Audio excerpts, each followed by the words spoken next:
That's Robert, Tiffany,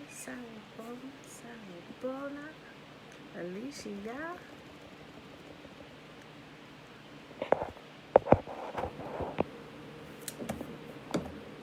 Good morning, beautiful ladies.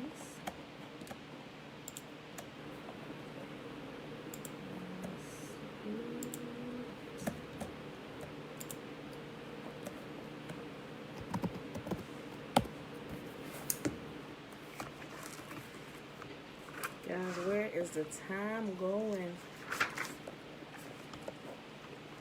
Passover is this weekend.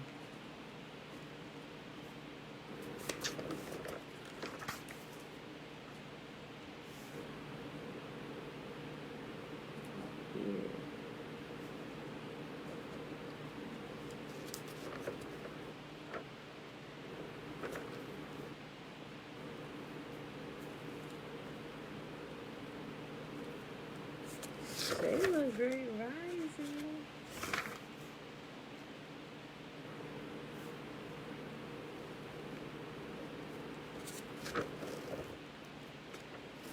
Right, Alicia, I haven't gone to look for any.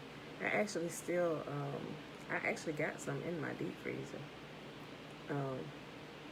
But it ain't enough. That's probably a portion for one person. I'm gonna go look. Almost ready. Hey, okay, Tiffany. Okay.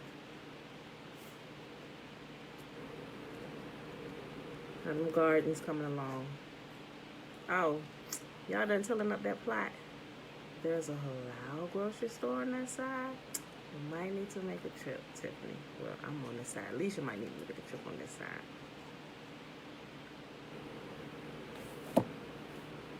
Kroger may have some. You right, Kroger. Trina, hey girl, hey, that's boo. Look, y'all, for the longest time, I guess for the first couple of years, it took me a while to figure out what to use for bitter salad greens, right? Where it tells you to eat the lamb with bitter herbs. But if you look at different translation, you can use bitter salad greens, like stuff I was already eating anyway, like on my salad, like arugula. So I know people get like horseradish and stuff like that. Okay, I can't do horseradish. That's just me. I was like, Father, it has to be. Is there not another way? Do I have to eat horseradish? Like, I just couldn't, right? So when I realized I did a little bit more research, and I'm like, oh, does it really mean just like salad? And arugula is considered a bitter salad green. So is kale, right? You know, so that's just FYI. Haven't gotten to my yard yet. This movie's been kicking my butt. Okay. Wondering if I can eat during feast day or can I fast? You know what, Trina, that's a good question. Look, I thought about that, right? So, because I was about to start another long fast. But then I was like, ooh, Passover about to come up. And I was like, can we fast through Passover? I was like, I don't know. But then I started thinking about Judith, right? Because Judah fasted. So Judith was fasting 5 days a week. And she was eating on preparation day and the Sabbath day, right? But it also says she also did not fast on the feast days. Now, not that that's a rule. That's just what that's what the lifestyle she adopted, right? You know, yeah. Ooh, Aliyah, peace and blessings. He said, peace and blessings, sister. Hope you had a great weekend. I did. It was great. That King Solomon Demon series shocked me all week. And I'm telling you, bruh, this human FaceTime we're having on the earth doesn't come close to what real life is. Better say it. Mom, shalom, shalom. Look, I told you, I listened to that jank multiple times. It's like, what? But listen, let me tell you, I was shocked and surprised by it, but I wasn't so shocked and surprised by it to say, this is a bunch of fiction.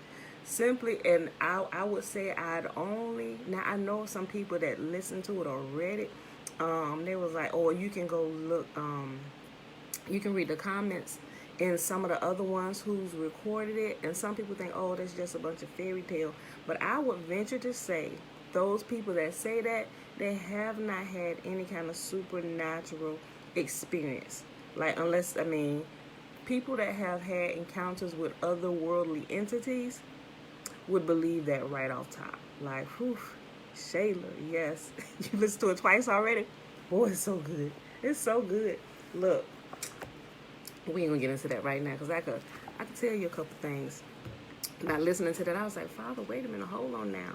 Because this is saying is this, and if this is true, I might gonna need to have to try and test this, all right? Not that I want any kind of demons showing up, but there's definitely one of these things I can test. And I tested it. Okay. Probably the only person that know about it is my sister, Alicia. She said, girl, what? I said, girl, look. Okay, I ain't getting no more into it because y'all gonna need to make me told y'all what it is. Okay, but just know, Yahuwah is faithful and he's true. He will reveal things to you, and it's quite amazing. As you're ready to understand more and ready to experience more, not that you want to experience demonic attack or whatever, but if you know that there's something going on otherworldly in your atmosphere and you can't quite put your hand on it, but you know something is present, if you have wisdom from above and of what's going on here in our realm, you can kind of tap into that and take control of it. Yes, Christy, Grand Rising.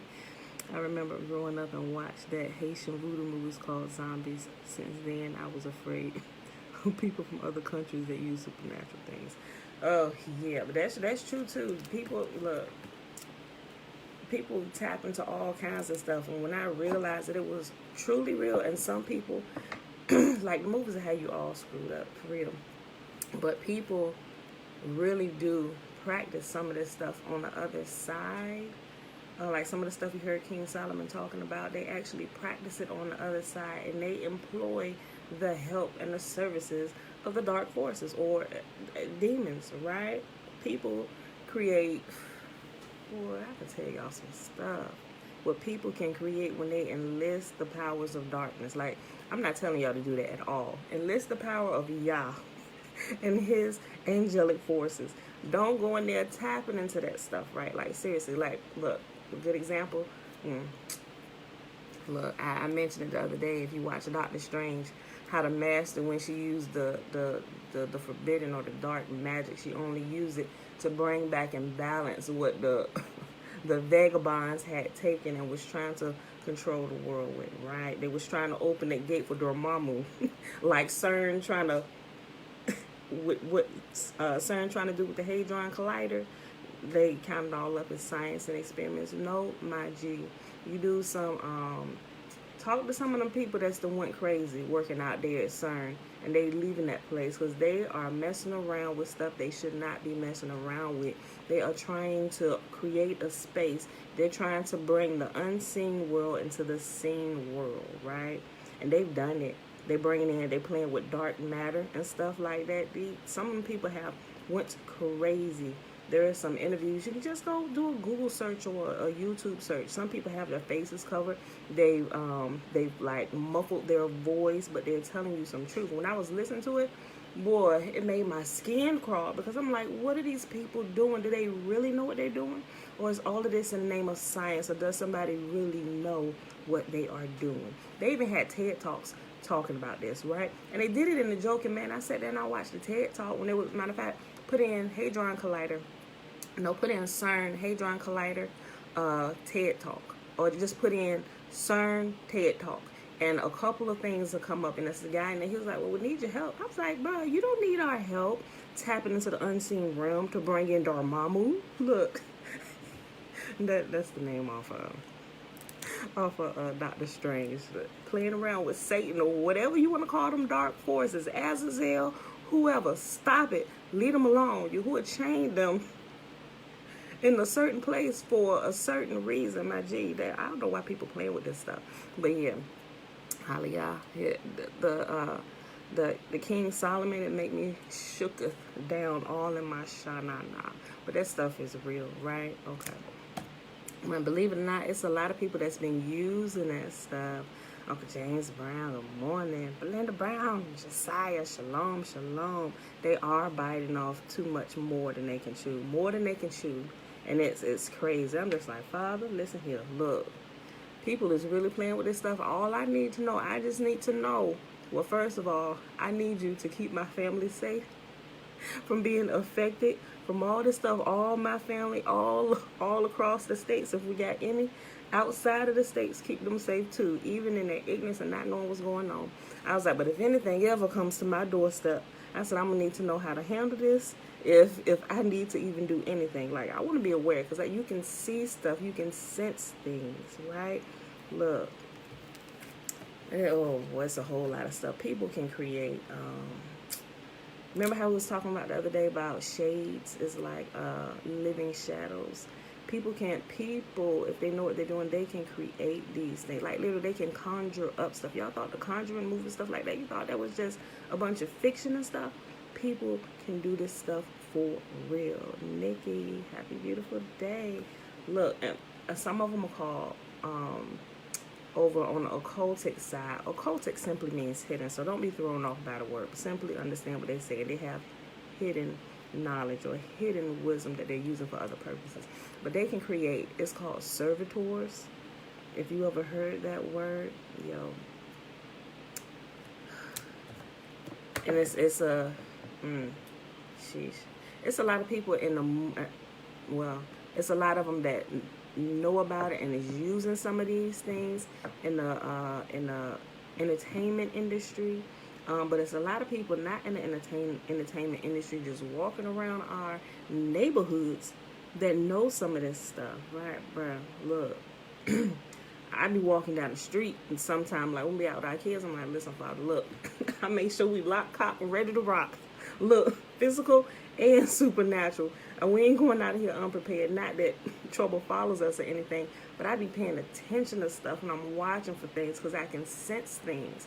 And if people really know, first of all, I just want to thank the Most Holy that while we are locked into these physical bodies, He's also locked us to seeing the spiritual realm that's constantly in motion around us 24/7. Because some people would lose their mind if they saw everything that was going on. Wow, like what we see, like I had a dream one time, right? I'll go ahead and get started because we're already at 7:25. But it was like I saw this world, but I saw the hidden world superimposed over this world, and it was all kind of activity, all kind of demonic activity, all kind of people who looked normal that were doing rogue stuff. Like if you could see, they were literally trying to rip up foundations of buildings. I shared it with my mom and my sister. This dream has been a few years ago now. But it was like I could see both worlds simultaneous. And I'm just looking around. I'm like, what is going on here? I'm like, Father, we have got to get out of this place. You know, and it was crazy because I could see the unseen realm. What people were like, you can just look at somebody, but they could really have something going on unseen. It was like I could see all those things unseen that those people were doing and how out of pocket they were truly being. You look at it in a normal, they look just fine. Hey, how you doing? But no, they were friggin' monsters underneath. Like I said, what I remember specifically is that quite a few of them, and especially this one man and a woman, they were literally trying to rip the buildings from their foundation, like knocking stuff over, things that should be in place. They were trying to displace everything that had a foundation set, right? And I clearly understood it when I woke up. You know, I'm like, clearly this is going on today. They trying to turn everything every which way. But yeah, y'all. But yeah, we're about to read some more about King Solomon. We're gonna finish reading some of this. So y'all ain't heard nothing yet. And a lot of this stuff, look, this is just a portion of some of the ancient manuscripts that we've been reading, y'all. I didn't even share some of the other stuff with y'all. It'll blow your mind. Okay, so let's get started. Happy Monday, everybody. Happy Monday. It is March the 22nd, 2021, day 108 of year 3 of reading through the books of the law and the prophets. Another 3-year consecutive day count. Look, we're on day 777. We are in 1 Samuel 7, 8, and 9. Then we're going to hop on over to the Legends of the Jews. Pick up where we left off with King Solomon and the Queen of Sheba. So let's go ahead and do this Shema before we get started here today. And the Shema is found in Deuteronomy chapter 6, verse 3. Hear, therefore, O Israel, and observe to do it, that it may be well with you, and that you may increase mightily, as Yahuwah, the God of our fathers, has promised us in the land that flows with milk and honey. Hear, O Israel, Yahuwah, our God, He is one God, and you shall love Yahuwah your God with all your heart, and with all your soul, and with all your might. And these words which I command you this day shall be in your heart, and you shall teach them diligently unto your children. You shall talk of them when you sit in your house, and when you walk by the way, and when you lie down, and when you rise up. And you shall bind them for a sign upon your hand, and they shall be as frontlets between your eyes. And you shall write them on the posts of your house and on your gates. And Yahuwah commanded us to do all these statutes, to fear Yahuwah our God for our good always, that He might preserve us alive as it is at this day. And it shall be our righteousness if we observe to do all these commandments before Yahuwah our God as He has commanded us. And remember, y'all, you shall bind them for a sign upon your hand, and they shall be as frontlets between your eyes. Remember, hand represents action. The frontlets between your eyes represent that what you got locked inside that dome of yours, your brain, thoughts, action drives, thoughts drive action. Frontlets between your eyes, thoughts. Write them on your hand as a sign, action. Thoughts drive action. Remember that, right? Okay.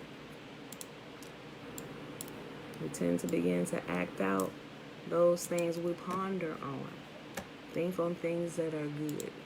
Okay, let's move. I got my screen over here. Let's move this one. Yeah, okay. All right, y'all.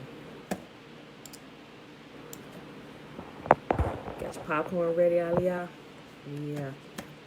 And when I share some of this stuff, it's definitely going to have to be on a Saturday or a Sunday, because I know that conversation is going to get quite long. Okay. 1 Samuel chapter 7. So the men of Kiriath Jearim came to get the ark of Yahuwah. They took it to the hillside home of Abinadab and ordained Eleazar his son to be in charge of it. The ark remained in Kiriath Jearim for a long time, 20 years in all. During that time, all Israel mourned because it seemed Yahuwah had abandoned them. Then Samuel said to all the people of Israel, if you want to return to Yahuwah with all your heart, get rid of all your foreign gods and your images of Ashtaroth. Turn your hearts to Yahuwah and obey Him alone. Then He will rescue you from the Philistines. So the Israelites got rid of their images of Baal and Ashtaroth and worshiped only Yahuwah. And then Samuel told them, gather all of Israel to Mizpah, and I will pray to Yahuwah for you. So they gathered at Mizpah, and in a great ceremony drew water from a well and poured it out before Yahuwah. They also went without food all day and confessed that they had sinned against Yahuwah. It was at Mizpah that Samuel became Israel's judge. When the Philistine rulers heard that Israel had gathered at Mizpah, they mobilized their army in advance. The Israelites were badly frightened when they learned that the Philistines were approaching. Don't stop pleading with Yahuwah our God to save us from the Philistines, they begged Samuel. So Samuel took a young lamb and offered it to Yahuwah as a whole burnt offering. He pleaded with Yahuwah to help Israel, and Yahuwah answered him. Just as Samuel was sacrificing a burnt offering, the Philistines arrived to attack Israel, but Yahuwah spoke with a mighty voice of thunder from heaven that day, and the Philistines were thrown into such confusion that the Israelites defeated them. The men of Israel chased them from Mizpah to a place below Beth-kar, slaughtering them all along the way.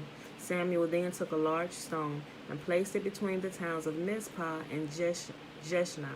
He named it Ebenezer, which means the stone of help. For he said, up to this point, Yahuwah has helped us. So the Philistines were subdued and didn't invade Israel again for some time. And throughout Samuel's lifetime, Yahuwah's powerful hand was raised against the Philistines. Yahuwah's powerful hand, action. Yahuwah was dropping action on the Philistines. The Israelite villages near Ekron and Gath, the Israelite villages near Ekron and Gath that the Philistines had captured were restored to Israel, along with the rest of the territory that the Philistines had taken. And there was peace between Israel and the Amorites in those days. Samuel continued as Israel's judge for the rest of his life. Each year he traveled around, setting up his court first at Bethel, then at Gilgal, and then at Mizpah. He judged the people of Israel at each of these places. Then he would return to his home at Ramah, and he would hear cases there too. And Samuel built an altar to Yahuwah at Ramah. Next chapter, 1 Samuel chapter 8.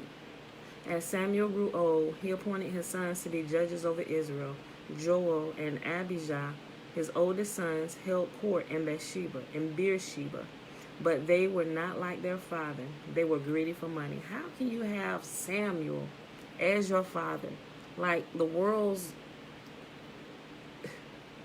Everybody know that this man belongs to Yahuwah, right? And Yahuwah speaks to him. How can you have a father like Samuel and not be like him? Listen. Joel and Abijah, his oldest sons, held court in Beersheba, but they were not like their father, for they were greedy for money. They accepted bribes and perverted justice. Finally, all the elders of Israel met at Ramah to discuss the matter with Samuel. Look, they told him, you are now old and your sons are not like you. Give us a king to judge us like all the nations have. Samuel was displeased with their request and went to Yahuwah for guidance. Do everything they say to you, Yahuwah replied, for they are rejecting me, not you. They don't want me to be their king any longer. Ever since I brought them from Egypt, they have continually abandoned me and followed other gods. And now they are giving you the same treatment.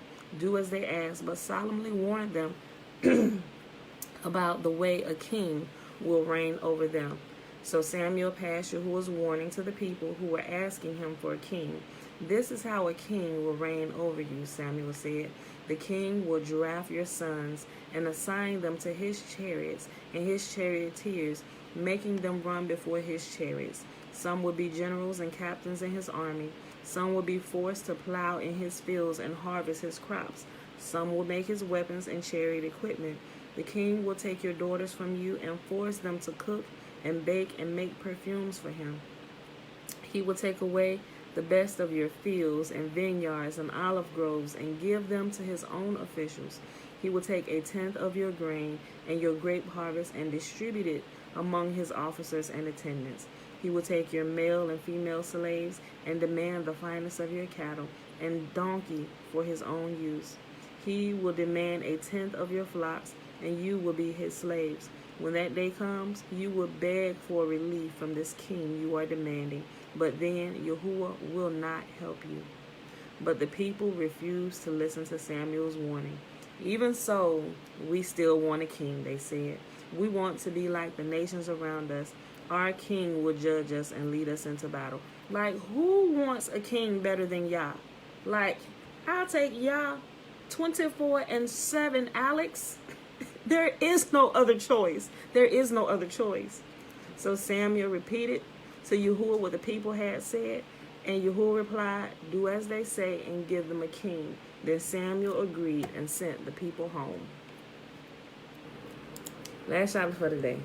1 Samuel chapter 9. There was a wealthy, influential man named Kish from the tribe of Benjamin. He was the son of Abiel, son of Zeror, the son of Bechorath, son of Aphiah of the tribe of Benjamin. His son Saul was the most handsome man in Israel, head and shoulders taller than anyone else in the land. One day, Kish's donkey strayed away, and he told Saul, take a servant with you and go look for the donkeys. So Saul took one of the servants and traveled through the hill country of Ephraim, the land of Shalishah, the Shalem area, and the entire land of Benjamin, but they could not find the donkeys anywhere. Finally, they entered the region of Zuph, and Saul said to his servant, let's go home. By now my father will be more worried about us than about the donkeys. But the servant said, I've just thought of something. There is a man of Yahuwah who lives here in this town. He is held in high honor by all the people because everything he says comes true. Let's go find him. Perhaps he can tell us which way to go. But we don't have anything to offer him, Saul replied. Even our food is gone, and we don't have a thing to give him. Well, the servant said, I have one small silver piece. We can at least offer it to the man of Yahuwah and see what happens. In those days, if people wanted a message from Yahuwah, they would say, let's go and ask the seer, for prophets used to be called seers. All right, Saul agreed. Let's try it. So they started into the town where the man of Yahuwah lived. As they were climbing the hill to the town, they met some young women coming out to draw water. So Saul and his servant asked, is the seer here today? Yes, they replied. Stay right on this road. He is at the town gates. He's just arrived to take part in a public sacrifice up at the place of worship. Hurry and catch him before he goes up there to eat. The guests won't begin eating until he arrives to bless the food. Now, I know I say this all the time. Sacrifices are food. The people's getting together to have a cookout. Come on, family, bring your meat. You bring your meat. You know, if y'all still eating meat, y'all get the analogy, what I'm saying, right? So a lot of times when we read it, we just glance over, we just think, oh, they doing these sacrifices and rituals and dance around fire. No, people, they were cooking food. When you see sacrifices, unless it's a burnt offering, which is completely burnt up to nothingness, into vapors, nothing but ashes left, burnt offering, sweet smelling savior unto the most holy Yahuwah, right? Right, everything else they ate. I'm going to read that again. Pay attention. Hold on. Let me see how far back up I gotta go. Okay. As they were climbing the hill to the town, they met some young women coming out to draw water. So Saul and his servant asked, is the seer here today? Yes, they replied. Stay right on this road. He is at the town gates. He has just arrived to take part in a public sacrifice up at the place of worship. Here we go. He just arrived to take part in a public sacrifice. All right? So it tells us, and when you see it, it always follows up with they're eating the sacrifice, right? Remember, think about it. If you go back to Leviticus, when they're cutting up the animal, who is this? I'm going to show you how to clean the meat. That's what black people get this thing from, about cleaning their meat and washing everything, from Yahuwah. This is how, look, if you're going to eat this is how you need to clean it. First of all, don't drink none of the blood, don't eat none of the fat, belong to meat, burn it up, burn it all up, pour it out, burn up the fat, all of it, just give it all to me, just burn it up, whatever. You know, he said, but you don't eat this stuff, right? He said, then you take it and you wash it, right? So, look, that's where black people get that from. We used to always do that, since Yahuwah taught us how to properly clean our food and eat it. Look. He has just arrived to take part in a public sacrifice up at the place of worship.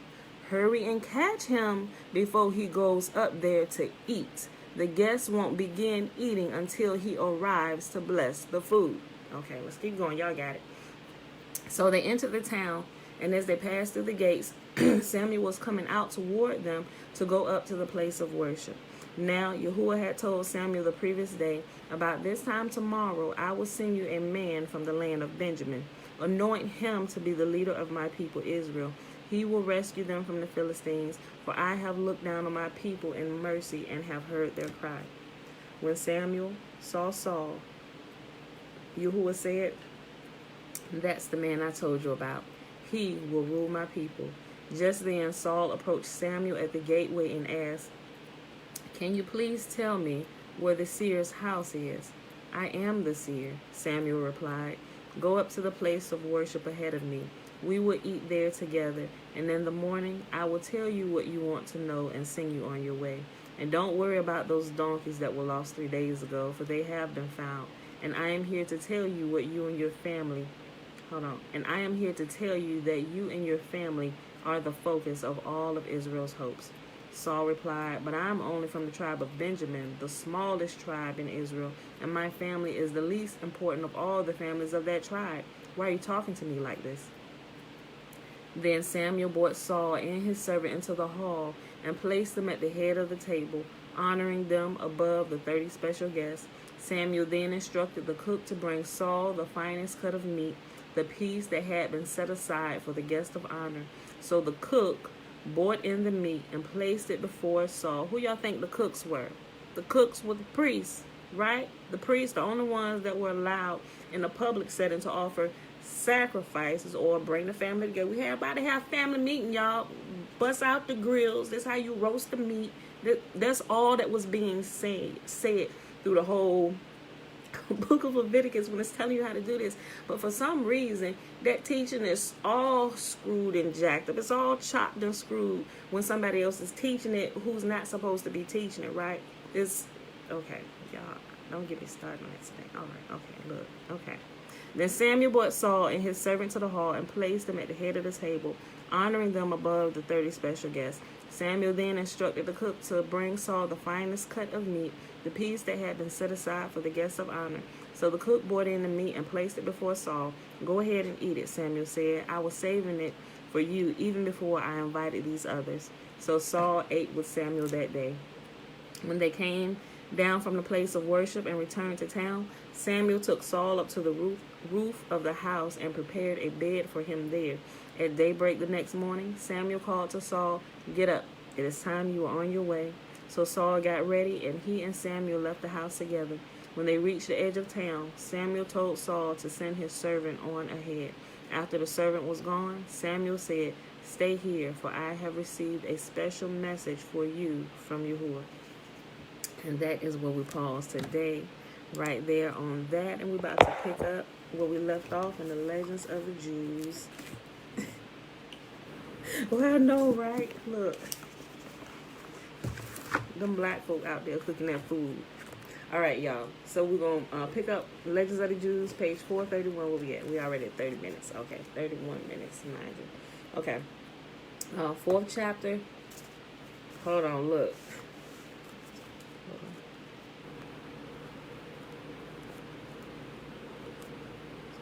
Just in case I come across this again. Open that here. The word reconnoitre. If I come across it again, I got it today, y'all. All right, anyway. We're in the section, the building of the temple. All right, page 431. Among the great achievements of Solomon, first place must be assigned to the superb temple built by him. He was long in doubt as to where he was to build it. A heavenly voice directed him to go to Mount Zion at night, excuse me, to a field owned by two brothers jointly. One of the brothers was a bachelor and poor. The other was blessed both with wealth and a large family of children. It was harvesting time.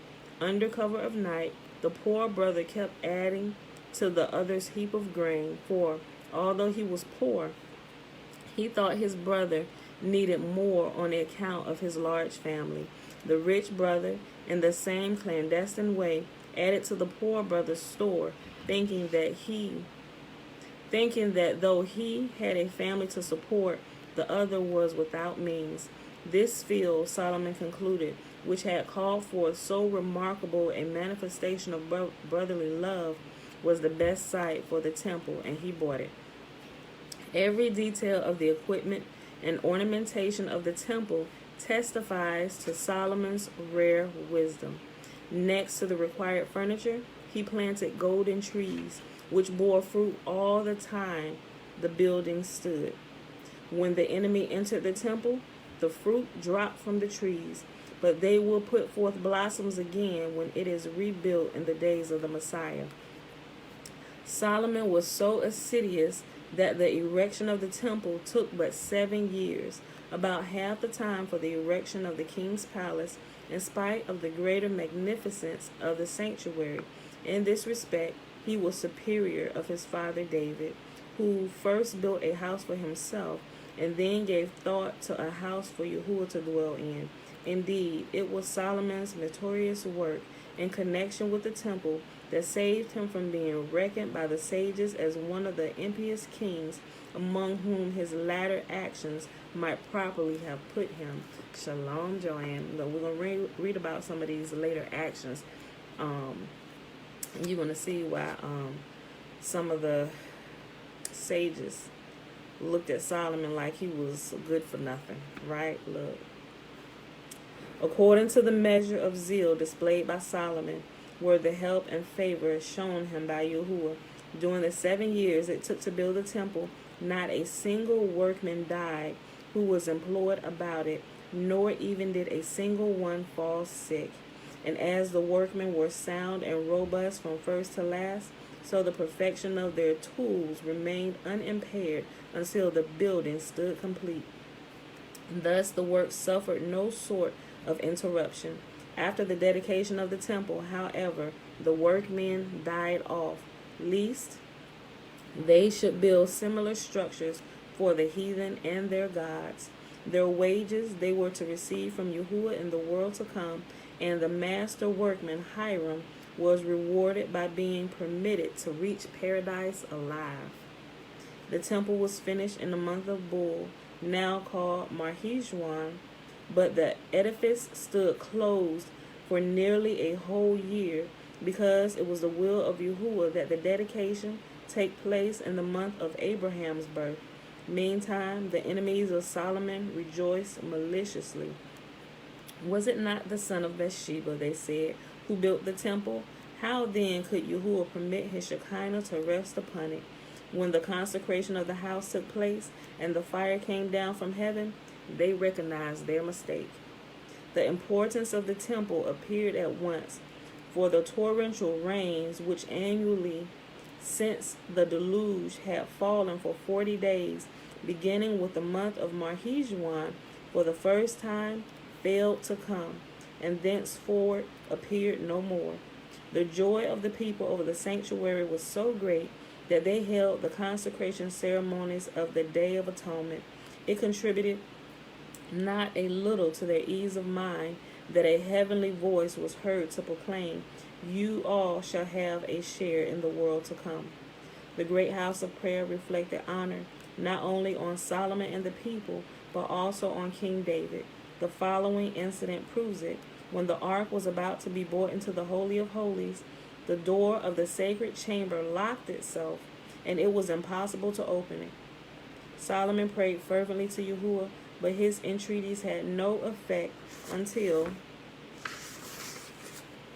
he pronounced the words, "Remember the good deeds of David thy servant, the Holy of Holies, open."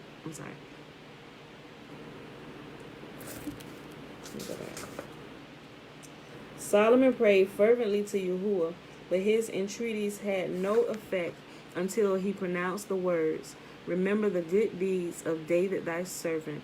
The Holy of Holies then opened itself, and the enemies of David had to admit that Yahuwah had wholly forgiven his sin. In the execution of the temple work, a wish cherished by David was fulfilled. He was averse to having the gold, which he had taken as booty from the heathen places of worship during his campaigns, used for the sanctuary at Jerusalem, because he feared that the heathen would boast at the destruction of the temple that their gods were courageous and were taking revenge by wrecking the house of the Israelitish God. Fortunately, Solomon was so rich that there was no need to resort to the gold inherited from his father, and so David's wish was fulfilled. The throne of Solomon.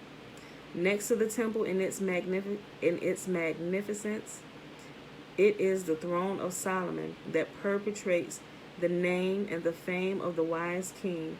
None before him and none after him could produce a work like None before him and none after him could produce a like work of art. And when the kings, his vassals, saw the magnificence of the throne, they fell down and praised Yahuwah. The throne was covered with fine gold from Ophir, studded with beryls, inlaid with marble, and jeweled with emeralds and rubies and pearls and all manner of gems. On each of its 6 steps there were 2 golden lions and 2 golden eagles, a lion and an eagle to the left, and a lion and an eagle to the right, the pairs standing face to face, so that the right paw of the lion was opposite to the left wing of the eagle, and his left paw opposite to the right wing of the eagle. The royal seat was at the top, which was round. On the first step leading to the seat crouched an ox, and opposite to him a lion. On the second, a wolf and a lamb. On the third, a leopard and a goat. On the fourth, perched an eagle and a peacock. On the fifth, a falcon and a cock. And on the sixth, a hawk and a sparrow, all made of gold. At the very top rested a dove, her claws set upon a hawk, to betoken that the time would come when all peoples and nations shall be delivered into the hands of Israel. Over the seat hung a golden candlestick with golden lamps, pomegranates, snuff dishes, censers, chains, and lilies. 7 branches extended from each side. On the arms to the right were the images of the 7 patriarchs of the world: Adam, Noah, Shem, Job, Abraham, Isaac, and Jacob. And on the arms to the left, the images of the 7 pious men of the world: Kohath, Amram, Moses, Aaron, Eldad, Medad, and the prophet Hur. Attached to the top of the candlestick was a golden bowl filled with the purest olive oil, to be used for the candlestick in the temple, and below a golden basin also filled with the purest olive oil for the candlestick over the throne. The basin bore the image of the high priest Eli. Those of his sons Hophni and Phinehas were on the 2 faucets protruding from the basin, and those of Nadab and Abihu on the 2 tubes connection to the faucets with the basin. On the upper part of the throne stood 70 golden chairs for the members of the Sanhedrin, and 2 more for the high priest and his vicar. I think it's vicar. Right. I'm thinking about it. The vicar. Oh, yeah. Okay. On the upper part of the throne stood 70 golden chairs for the members of the Sanhedrin, and 2 more for the high priest and his vicar. The high priest came to do homage to the king. The members of the Sanhedrin also appeared to judge the people, and they took their seats to the right and to the left of the king. At the approach of the witnesses, the machinery of the throne rumbled. The machinery of the throne rumbled. The wheels turned. The ox lowed. The lion roared. The wolf howled. The lamb bleated. The leopard growled. The goat cried. The falcon screamed. The peacock gobbled. The cock crowed. The hawk screeched. The sparrow chirped, all to terrify the witnesses, to keep them from giving false testimony. Like, right. I was about to say, I would have fell dead right there, seeing these gold symbols make these noises. Imagine that. Look, hold on. Let me read that again, y'all. Check this out. Look. Okay. Hold on. When the high priest came to do homage to the king, the members of the Sanhedrin also appeared to judge the people, and they took their seats to the right and to the left of the king. At the approach of the witnesses, the machinery of the throne rumbled, the wheels turned, the ox lowed, the lion roared, the wolf howled, the lamb bleated, the leopard growled, the goat cried, the falcon screamed, the peacock gobbled, the cock crowed, the hawk screeched, the sparrow chirped, all to terrify the witnesses and keep them from giving false testimony. When Solomon set foot upon the first step to ascend to his seat, its machinery was put into motion. The golden ox arose and led him to the second step, and there passed him over to the care of the beasts guarding it.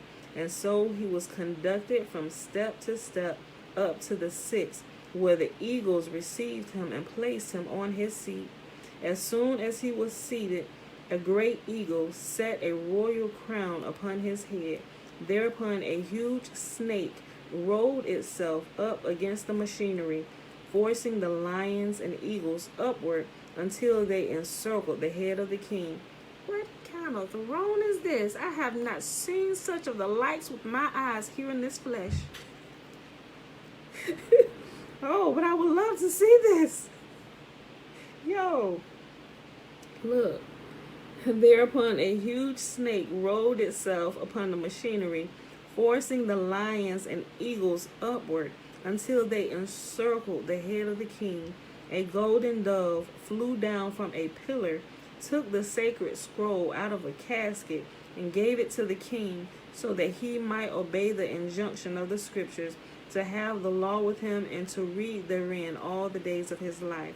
Above the throne, 24 vines interlaced, forming a shady arbor over the head of the king. and sweet aromatic perfumes exhaled from 2 golden lions, while Solomon made the ascent to his seat upon the throne.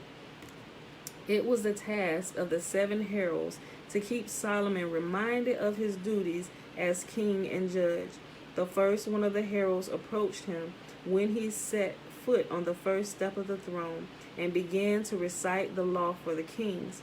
He shall not multiply wives unto himself. Well, we know he just screwed that one all up thoroughly.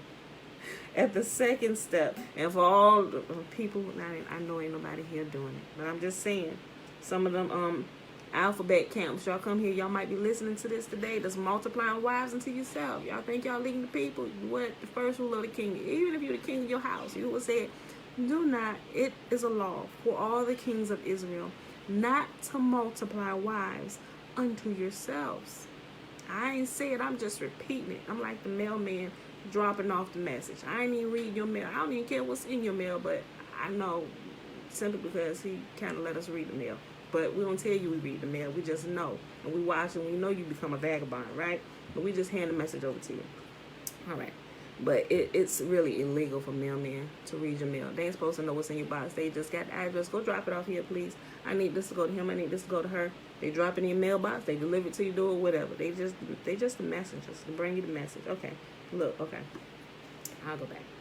It was a task of the 7 heralds to keep Solomon reminded of his duties as king and judge. The first one of the heralds approached him when he set foot on the first step of the throne. He began to recite the law for kings. He shall not multiply wives to himself. At the second step, the second herald reminded him, he shall not multiply horses to himself. At the third, the next one of the heralds said, neither shall he greatly multiply to himself silver and gold. At the fourth step, he was told by the fourth herald, thou shalt not wrest judgment or pervert judgment or justice. That's what that means. At the fifth step, by the fifth herald, thou shalt not respect persons, meaning you don't let him off because he got a little bit more money than what he got. He able to grease your palms a little bit, right? But they go back to the previous, thou shalt not pervert justice, thou shalt not take bribes, right? Okay, look. Thou shalt not respect persons. And at the sixth, by the sixth herald, neither shalt thou take a gift, right? No, no, no, no, no. Finally, when he was about to seat himself upon the throne, the seventh herald, I'm sorry. My son is clearly upstairs and he called me. Like, you know what I'm doing right now. Hold on, y'all. He did knock the whole YouTube off. I think YouTube can still see me. He just knocked it off my screen. Okay, Jeremiah. He better walk himself down these stairs. Look. Thou shalt not respect persons, and at the sixth by the sixth herald, neither shalt thou take a gift. Finally, when he was about to seat himself upon the throne, the seventh herald cried out, know before whom thou standest. The throne did not remain long in the possession of the Israelites. Sheesh, buddy.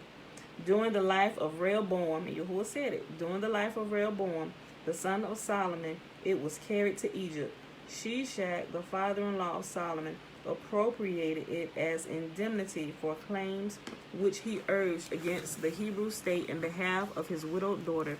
When Sennacherib conquered Egypt, he carried the throne away with him, but on his homeward march, during the overthrow of his army before the gates of Jerusalem, he had to part with it to Hezekiah. Now it remained in Palestine until the time of Joash, when it was once more carried to Egypt by Pharaoh Necho. His possession of the throne brought him little joy. Unacquainted with its wonderful mechanism, he was injured in the side by one of the lions the first time he attempted to mount it, and forever he limped. Wherefore he was given the surname Necho, the Hobbler. Nebuchadnezzar was the next possessor of the throne. It fell to his lot at the conquest of Egypt, but when he attempted to use it in Babylonia, he fared no better than his predecessor in Egypt. The lion standing near the throne gave him so severe a blow that he never again dared to ascend it. Oh no, no, I ain't going up there. Like, think all of them crazy. They got all this pride. Oh, we taking this throne. This is beautiful. Y'all seen this? Go ahead, plug that thing in. Oh, you ain't got to plug it in? What's the magic abracadabra? How it work? No? Okay, let me go on up here to walking up the stairs and lying. Get them right in the side. It's like the ark. Somebody come get this thing. Take it back to the land of Israel. This boy, the curse is killing everybody.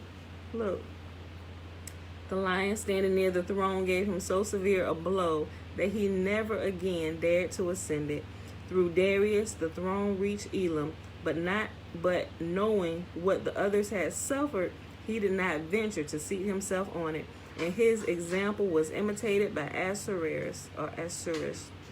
That was the Queen Esther's king, right? Look. The latter tried to save his artificers, fashion him. The latter tried to have his artificers fashion him a like artistic work, but of course they failed. And the Median rulers parted with the throne to the Greek monarchs, and it was finally carried to Rome. The Hippodrome. All right, where we at? Okay, we can read about the Hippodrome, y'all. All right, look. The throne was not the only remarkable sight at the court of the magnificent king. Solomon attracted visitors to his capital by means of games and shows. In every month of the year, the official who was in charge for the month was expected to arrange for a horse race, and once a year a race took place in which the competitors were 10,000 youths, mainly of the tribes of Gad and Naphtali, who lived at the court of the king year in, year out, and were maintained by him. Clearly we know Naphtali had to be in the race. Remember, Naphtali himself was swift of foot. He could run across a field, not breaking the heads of grain. That's how fast that boy moved. For the scholars, their disciples, the priests, and the Levites, the races were held on the last of the month.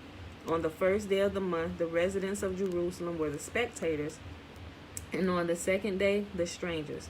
The Hippodrome occupied an area of 3 parasangs square, with an inner square measuring 1 parasang on each side, around which the races were run. If we remember correctly, I believe 1 parasang is 4 miles in length, about 4 miles in length.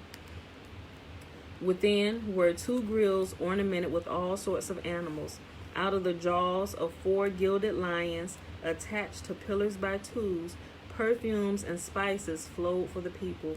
The spectators were divided into 4 parties, distinguished by the color of their garb: the king and his attendants, the scholars and their disciples, the priests and the Levites were attired in light blue garments. All the rest from Jerusalem wore white. The sightseers from the surrounding towns and villages wore red. All right, man. Okay. The green marked the heathen hailing from afar, who came laden with tribute and presents. The 4 colors corresponded to the 4 seasons. In the autumn, the sky is brilliantly blue. In the winter, the white snow falls.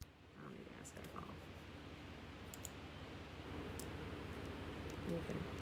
The 4 colors corresponded to the 4 seasons. In the autumn, the sky is brilliant blue. In the winter, the white snow falls. The color of spring is light green, like the ocean, because it is the season favorable to voyages, and the red is the color of summer, when the fruits grow red and ripe. As the public spectacles were executed with pomp and splendor, so the king's table was royally sumptuous. Regardless of season and climate, it was always laden with the delicacies of all parts of the globe. Game and poultry, even of such varieties as were unknown in Palestine, were not lacking, and daily there came a gorgeous bird from Barbary and settled down before the king's seat at the table. The scripture tells us of great quantities of food required by Solomon's household, and yet it was not all that was needed. When the Bible mentions cover only the accessories, such as spices and the minor ingredient, the real needs were far greater, as may be judged by the custom that all of Solomon's thousand wives arranged a banquet daily, each in the hope of having the king dine with her. Lessons in humility. Great and powerful as Solomon was, and wise and just, still occasions were not lacking to bring home to him the truth that the wisest and the mightiest of mortals may not indulge in pride and arrogance. Solomon had a precious piece of tapestry, 60 miles square, on which he flew through the air so swiftly that he could eat breakfast in Damascus and supper in Media. Where y'all think they got that from? The magic carpet. Solomon. I'm telling you, everything that you see in Disney movies, Marvel, they take it from ancient manuscripts that they done kept hidden from us. Some of them we reading now, but all these ideas come from things that Israel did, right? And all the cool stuff you will let us do. Okay, if you can handle it. Solomon had a precious piece of tapestry, 60 miles square, on which he flew through the air so swiftly that he could eat breakfast in Damascus and supper in Media. To carry out his orders, he had at his beck and call Asaph ben Berechiah among men, Ramarat among demons, the lion among beasts, the eagle among birds. Once it happened that pride possessed Solomon while he was sailing through the air on his carpet, and he said, "There is none like unto me in the world, upon whom Yahuwah has bestowed sagacity, wisdom, intelligence, and knowledge, besides making me the ruler of the world." The same instant the air stirred, and 40,000 men dropped from the magic carpet. The king ordered the wind to cease from blowing The king ordered the wind to cease from blowing with the word, "Return," whereupon the wind, "If thou wilt return to Yahuwah and subdue thy pride, I too will return." The king realized his transgression. On one occasion, he strayed into the valley of the ants in the course of his wanderings. He heard one ant order all the others to withdraw to avoid being crushed by the armies of Solomon. The king halted and summoned the ant that had spoken. She told him that she was the queen of the ants, and she gave her reason for the order of withdrawal. Solomon wanted to put a question to the queen ant, but she refused to answer unless the king took her up and placed her on his hand. He acquiesced, and then he placed his question. "Is there anyone greater than I am in all the world?" "Yes," said the ant. Solomon: "Who?" The ant: "I am." Solomon: "How is that possible?" The ant: "Were I not greater than thou, Yahuwah would not have led thee hither to put me in thy hand." Boom! Exasperated, Solomon threw her to the ground and said, "Thou knowest who I am? I am Solomon, the son of David." Not at all intimidated, the ant reminded the king of his earthly origin and admonished him to humility, and the king went off abashed. Next, he came to a magnificent building into which he sought to enter in vain, and he could find no door leading into it. After a long search, the demons came upon an eagle 700 years old, and he, unable to give them any information, sent him to his 900-year-old brother, whose eyrie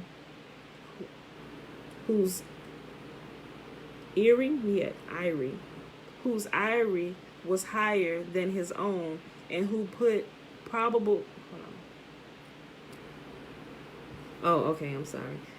probably be in a position to advise them. But he in turn directed them to go to his still older brother. His age counted 1,300 years, and he had more knowledge than himself. The oldest one of the eagles reported that he remembered having heard his father say that there was a door on the west side, but it was covered up by the dust of the ages that had passed since it was last used. So it turned out to be. They found an old iron door with the inscription, "We, the dwellers in this place, for many years lived in comfort and luxury. Then, forced by hunger, we ground pearls into flour instead of wheat, but to no avail. And so When we were about to die, we bequeathed this palace to the eagles. A second statement contained a detailed description of the wonderful palace and mentioned where the keys for the different chambers were to be found. Following the directions on the door, Solomon inspected the remarkable building whose apartments were made of pearls and precious stones. Inscribed on the doors, he found the following 3 wise proverbs dealing with the vanity of all earthly things and admonishing men to be humble. Number 1, O son of man, let not time deceive thee. Thou must wither away and leave thy place to rest in the bosom of the earth.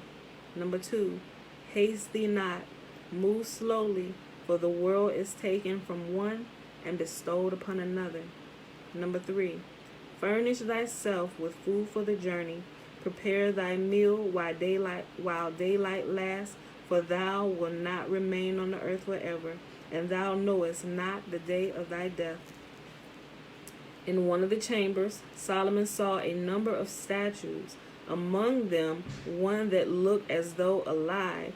When he approached it, it called out in a loud voice, Hither, ye Satans, Solomon has come unto you.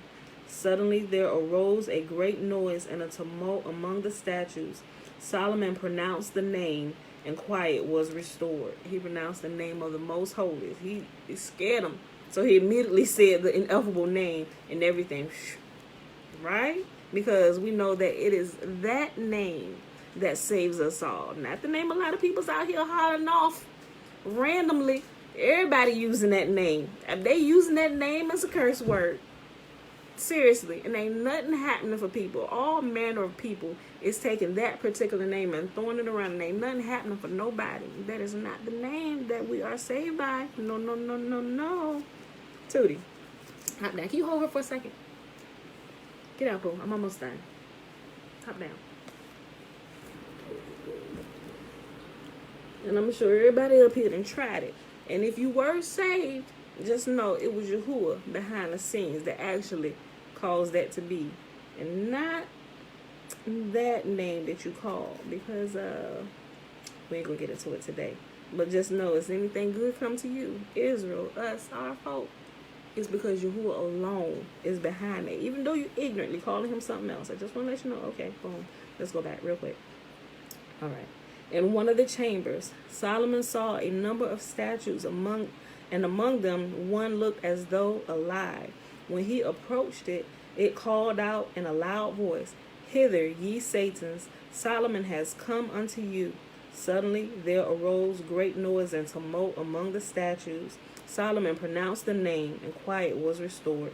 The statues were overthrown, and the sons of the Satans ran into the sea and were drowned. That sounds familiar, don't it? Okay, I'm gonna keep reading. I ain't gonna start. Let me just go back though. I'm gonna read it again. The statues were overthrown, and the sons of the Satans ran into the sea and were drowned. From the throat of the lifelike statue, he drew a silver plate inscribed with the characters which he could not decipher. But a youth from the desert told the king, These letters are Greek, and the words mean, I, Shaddad Ben Ad, rule over 1,000 provinces, rode on 1,000 horses, and had 1,000 kings under me, and slew 1,000 horses. And when the angel of death approached me, I was powerless. Asmodeusu. When Solomon in his wealth and prosperity grew, unminded of his God, and contrary to the injunctions laid down for the kings in the Torah, multiplied wives unto himself, and craved the possession of many horses and much gold. The book of Deuteronomy stopped before Yahuwah and said, Lo, Lord of the world, Solomon is seeking to remove a yod out of me. For thou did right. The king shall not multiply horses unto himself, nor shall he multiply wives unto himself, neither shall he greatly multiply himself gold and silver. But Solomon has acquired many horses, many wives, and much silver and gold. Hereupon Yahuwah said, As thou livest, Solomon and 100 of his kind shall be annihilated ere a single one of thy letters. Hold on, okay. I read it this way. As thou livest, Solomon and 100 of his kind shall be annihilated before a single one of thy letters shall be obliterated. The charge made against Solomon was soon followed by consequences. He had to pay heavily for his sins. It came about in this way. While Solomon was occupied with the temple, he had great difficulty in devising ways of fitting the stone from the quarry into the building, for the Torah explicitly prohibits the use of iron tools in erecting an altar. The scholars told him that Moses had used the shamir, the stone that splits rocks, to engrave the names of the tribes on the precious stones of the ephod worn by the high priest. Solomon's demons could give him no information as to where the shamir could be found. They surmised, however, that Asmodeus, king of demons, was in possession of the secret, and they told Solomon the name of the mountain on which Asmodeus dwelt, and described also his manner of life. On this mountain there was a well. Hey, shush, shush, shush. On this mountain there was a well from which Asmodeus obtained his drinking water. He closed it up daily with a large rock and sealed it before going to heaven, whither he went every day to take part in the discussions in the heavenly academy. Thence he would descend again to earth in order to be present, though invisible, at the debates in the earthly houses of learning. Then, after investigating the seal on the well to ascertain if it had been tampered with, he drank the water. Solomon sent his chief man, Benaiah, the son of Jehoiada, to capture Asmodeus. For this purpose he provided him with a chain and the ring on which the name of Yahuwah was engraved, a bundle of wool and a skin of wine. Benaiah drew the water from the well through a hole bored from below, and after having stopped up the hole with the wool, he filled the well with wine from above. When Asmodeus descended from heaven, to his astonishment he found wine instead of water in the well, although everything seemed untouched. At first he would not drink of it, and cited the Bible verse that inveighed against wine to inspire himself with moral courage, right? The king of the demons trying to inspire himself with moral courage. Now, I shouldn't drink that. That's alcohol. We shouldn't drink. Hey, boy, get out of here. At first he would not drink of it, and cited the Bible verse that inveighed against wine to inspire himself with moral courage. At length Asmodeus succumbed to his consuming thirst, and he drank till his senses were overpowered, and he fell into a deep sleep. Benaiah, watching him from a tree, then came and drew the chain about Asmodeus' neck. The demon, upon wakening, tried to free himself. Shush, shush, shush. But Benaiah called to him, "The name of thy Lord is upon thee." Though Asmodeus now permitted himself to be led off unresistingly, he acted most peculiarly on the way to Solomon. He brushed against a palm tree and uprooted it. He knocked against a house and overturned it. And when, at the request of a poor woman, he was turned aside from her, he broke a bone. He asked with grim humor, "Is it not written, the soft tongue breaketh the bone?" A blind man going astray, he set in the right path, and to a drunkard he did a similar kindness. He wept when a wedding party passed them, and laughed at a man who asked his shoemaker to make him shoes to last for 7 years, and at a magician who was publicly showing his skill. Having finally arrived at the end of the journey, Asmodeus, after several days of waiting, was led before Solomon, who questioned him about his strange conduct on the journey. Asmodeus answered that he judged persons and things according to their real character, and not according to their appearance in the eyes of human beings. He cried when he saw the wedding company, because he knew the bridegroom had not a month to live. He laughed at him who wanted shoes to last 7 years, because the man would not own them for 7 days. Also at the magician who pretended to disclose secrets, because he did not know that a buried treasure lay under his very feet. The blind man whom he set in the right path was one of the perfect pious, and he wanted to be kind to him. On the other hand, the drunkard to whom he did a similar kindness was known in heaven as a very wicked man. Oh, look at that. Hold on. Let me go back. The blind man whom he set in the right path was one of the perfect pious, and he wanted to be kind to him. On the other hand, the drunkard, to whom he did a similar kindness, was known in heaven as a very wicked man, but when he happened to have done a good deed once, he was rewarded accordingly. Asmodeus told Solomon that the shamir was given by Yahuwah to the angel of the sea, and that angel entrusted none with the shamir except the moor hen, which had taken an oath to watch the shamir carefully. The moor hen takes the shamir with her to the mountains which are not inhabited by men, splits them by means of the shamir, and injects seeds which grow and cover the naked rocks, and then they can be inhabited. Solomon sent one of his servants to seek the nest of birds and lay a piece of glass over it. When the moor hen came and could not reach her young, she flew away and fetched the shamir and placed it on the glass. Then the man shouted and so terrified the bird that she dropped the shamir and flew away. By this means the man obtained the possession of the coveted shamir and bore it to Solomon. Remember, we learned about the shamir all the way at the beginning, right? And it said that it was created for Solomon's day so that he could build a temple, right? But the moor hen was so distressed at having broken her oath to the angel of the sea that she committed suicide. Although Asmodeus was captured only for the purpose of getting the shamir, Solomon nevertheless kept him after the completion of the temple.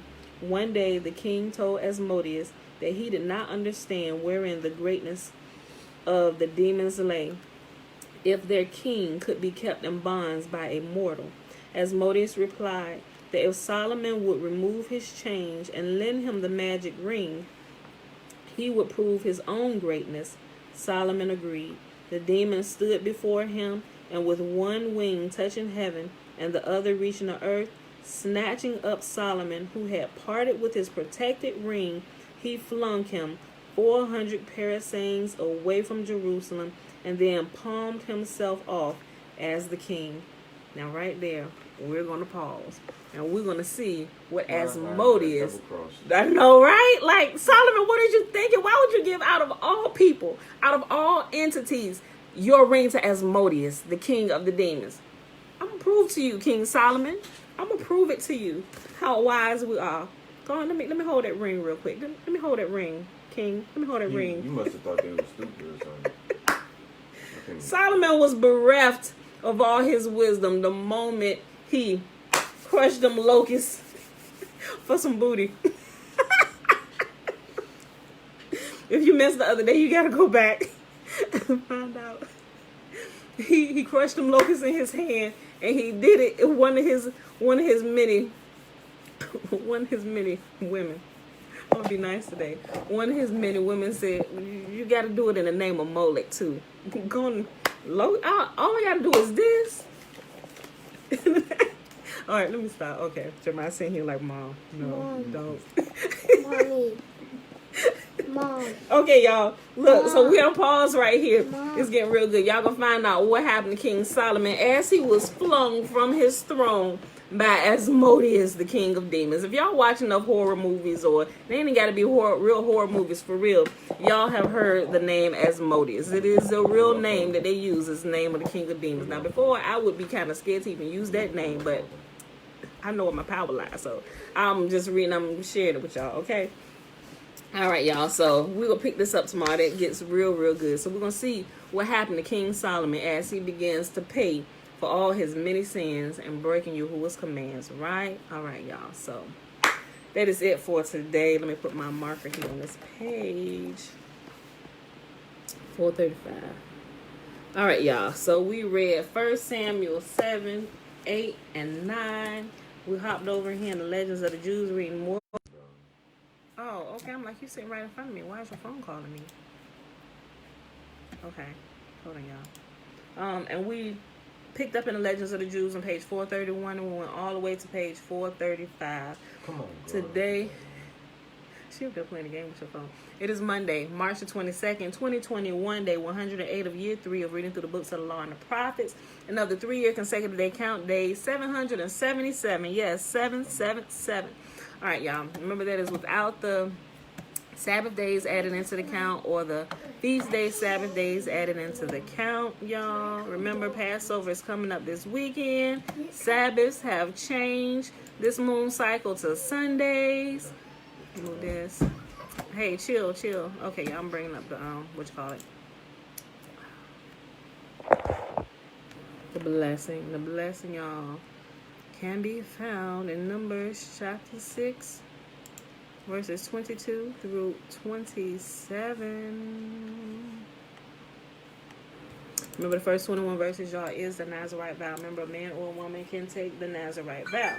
And Yahuwah spake unto Moses, saying, Speak unto Aaron and unto his sons, saying, On this wise ye shall bless the children of Israel, saying unto them, May Yahuwah bless us and keep us. May Yahuwah make his face to shine upon us and be gracious unto us. May Yahuwah lift up his countenance upon us and give us his peace. And they shall put my name upon the children of Israel, and I will bless them. All right, beautiful people. No questions here. On Facebook, let me see. I saw a couple. Yeah, Solomon got. Yeah. This one, he got look. Yeah. That's how everybody had a looking at this nigga when he did that. Yeah. Oh, for some 5 minutes of pleasure, Solomon done messed it up for himself. Shoot, not for him, everybody. His son, look, what's even more crazy, he got to experience more of the throne than his son did. Yes, baby girl. Mike did take the trash out. He did take the trash out. He didn't take the trash out. Bella, that's school trash. That's not our trash. Okay, but anyway, his son only reigned for a couple years, right? And it got split, and all the kingdom, everything was taken. So, but y'all, let me see. Okay. Great lesson analysis for today, as usual. Lessons man can learn from it is to resist. Lessons man can learn from it is to resist any temptations by the name of the Most High Yahuwah. Yes and amen. Okay, y'all.